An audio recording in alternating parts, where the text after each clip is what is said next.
अस्सलाम वालेकुम viewers. Welcome back to my channel Khalil medicos. उम्मीद करते हैं कि आप सब खैरियत से होंगे।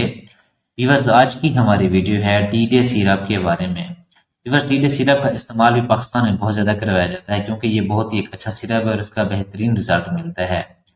तो वीवर्स, आज के इस वीडियो में हम जानेंगे कि टीडे सिरप के इस्तेमालात यानी कि इसके यूजेस क्या हैं और किन मसाइल में इसका इस्तेमाल करवाया जाता है, और इसके साइड इफेक्ट्स के बारे में बात करेंगे और इसकी डोज के बारे में भी बात करेंगे जो कि अक्सर लोगों को नहीं पता होता है। तो व्यूअर्स, आपने वीडियो को स्किप नहीं करना, वीडियो को फुल वॉच करना है ताकि कोई भी आपका इंपॉर्टेंट पॉइंट मिस ना हो। तो व्यूअर्स, मजीद वीडियो की तरफ चलने से पहले आपसे गुजारिश है कि अगर आपने हमारे वीडियो को लाइक नहीं किया तो वीडियो को लाइक कर दें। अगर हमारे चैनल पर नए हैं तो हमारे चैनल को भी सब्सक्राइब कर दें और बेल आइकन के बटन को भी प्रेस कर दें ताकि हमारी हर न्यू आने वाली वीडियो का नोटिफिकेशन आपको बआसानी से मिलता रहे। तो व्यूअर्स, अब हम चलते हैं अपने टॉपिक की तरफ। इसका ब्रांड नेम है टीडे। हेलन फार्मा इसको तैयार कर रही है जो कि एक अच्छी फार्मा है और इसकी तमाम दवाएं बहुत ही अच्छा और ज़बरदस्त रिजल्ट फ्राहम करती हैं। अगर कीमत की बात की जाए तो तकरीबन व्यूअर्स ये सिरप 150 रुपए में 90 ml की पैक में पाकिस्तानी मार्केट में अवेलेबल है। अब हम बात कर लेते हैं इसमें मौजूद दवा की, यानी कि इसमें जो दवा शामिल किया गया उसका क्या नाम है। व्यूअर्स, जिसमें दवा शामिल किया गया उसका नाम है levocetirizine dihydrochloride. Viewers, basically levocetirizine dihydrochloride ये एक एंटी एलर्जिक या फिर एंटी हिस्टामिन दवा है और इसका इस्तेमाल होता है कि मुख्तलिफ एलर्जी को ट्रीट करवाना। अब हम बात करते हैं टीडे सिरप के यूजेस के बारे में, यानी कि इसके इस्तेमालात क्या क्या हैं और किन किन मसाइल में इसका इस्तेमाल करवाया जाता है।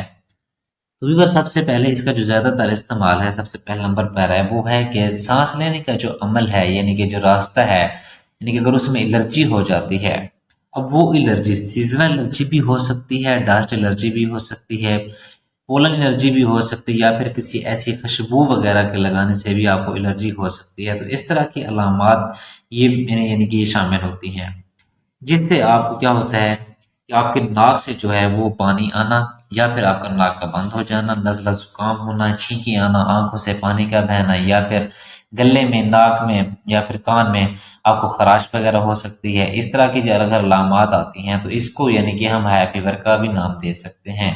इस तरह की कंडीशन के लिए टीडे सिरप का इस्तेमाल करवाया जाता है। इसके अलावा आंखों की एलर्जी में आंखों में खारिश होना या फिर स्वेलिंग होना, यानी कि सोजश हो जाना या फिर रेडनेस हो जाना, जिसकी वजह से आंखों में खारिश या फिर शदीद दर्द होता है, तो इस तरह की कंडीशन में भी इस सिरप का इस्तेमाल करवाया जाता है।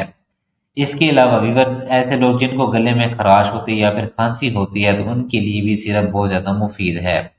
इसके अलावा व्यूअर्स, ये जल्द पर खारिश होती है, अगर यानी कि आपको जल्द पर खारिश होती है या फिर जल्द पर खारिश करने से आपको धब्बड़ वगैरह बन जाते हैं, तो इस तरह की कंडीशन में भी ये सिरप का इस्तेमाल करवाया जाता है। इसके अलावा व्यूअर्स, इसका इस्तेमाल खुश्क खांसी या फिर एलर्जी कफ में भी दूसरी दवायात के साथ मिलाकर इस सिरप का इस्तेमाल अक्सर डॉक्टर साथ करवाते हैं। तो व्यूअर्स, ये थे इसके इस्तेमाल जो अहम थे वो मैंने आपको बयान कर दिए हैं। अब हम बात कर लेते हैं इसकी साइड इफेक्ट्स के बारे में। व्यूअर्स, अगर इसके साइड इफेक्ट की बात की जाए तो सबसे पहले आपको इसके इस्तेमाल के बाद हल्की सी गनुदगी हो सकती है, यानी कि आपको नींद का जो मलबा है वो आना हो सकता है। आपका सर जो है वो भारी हो सकता है, सर में दर्द भी हो सकता है, मुंह का खुश्क होना भी हो सकता है, या फिर थोड़ी बहुत आपको थकावट भी फील हो सकती है। व्यूअर्स, अब हम बात कर लेते हैं इसकी डोजेज के बारे में, यानी कि इसका तरीकाकार क्या है और कितनी मिकदार में इसका इस्तेमाल करवाना चाहिए। तो व्यूअर्स, सबसे पहले 2 साल से कम उम्र बच्चों में इस सिरप का इस्तेमाल ममनू है, या अगर आपने करवाना भी है तो बगैर डॉक्टर के मशवरे से आपने इस सिरप का इस्तेमाल नहीं करना। यानी कि इस सिरप का अगर आपने इस्तेमाल करना है तो अपने डॉक्टर के मशवरे के मुताबिक इस्तेमाल करें, खुद से इस सिरप का इस्तेमाल आपने बिल्कुल भी नहीं करना। व्यूअर्स, अब अगर मैं आपको इसकी अमूमी खुराक की बात करूं, यानी कि जो इसकी अमूमी डोज है अगर वो उसकी बात करूं, तो व्यूअर्स ये होता है कि 2 साल से 6 साल की उम्र में आधे चाय का चम्मच, यानी कि वो बनता है 2.5 ml, दिन में 2 बार ये दे सकते हैं। और 6 साल से 12 साल की उम्र में 2 चाय के चम्मच जो कि 10 ml यानी कि रोज़ाना बनता है वो भी आप दे सकते हैं। अगर बड़ों की बात की जाए जो 12 साल से यानी कि या फिर इससे ज़्यादा उम्र के हैं तो उसमें 2 चाय के चम्मच 10 ml आप रोज़ाना दे सकते हैं। ये थी इसकी अमूमी खुराक, लेकिन बेस्ट तरीका यही है कि आप इसे अपने डॉक्टर के नुस्खे के मुताबिक इस्तेमाल करें, क्योंकि डॉक्टर हजरात आपकी एज के मुताबिक, बीमारी की कंडीशन के मुताबिक और आप बॉडी वेट के मुताबिक वो आपको प्रेस्क्राइब करते हैं।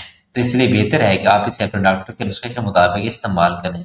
तो व्यूअर्स ये थी सारी डिटेल TDS सिरप की। अगर फिर भी आपका कोई सवाल है तो आप कमेंट सेक्शन में हमसे पूछ सकते हैं और आपके जवाब देते हुए हमें खुशी महसूस होगी। तो व्यूअर्स ये थी सारी डिटेल TDS सिरप की।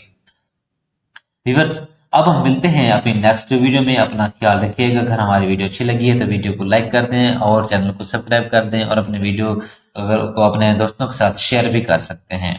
तो अब हम मिलते हैं अपनी नेक्स्ट वीडियो में। अपना ख्याल रखिएगा। अल्लाह हाफिज।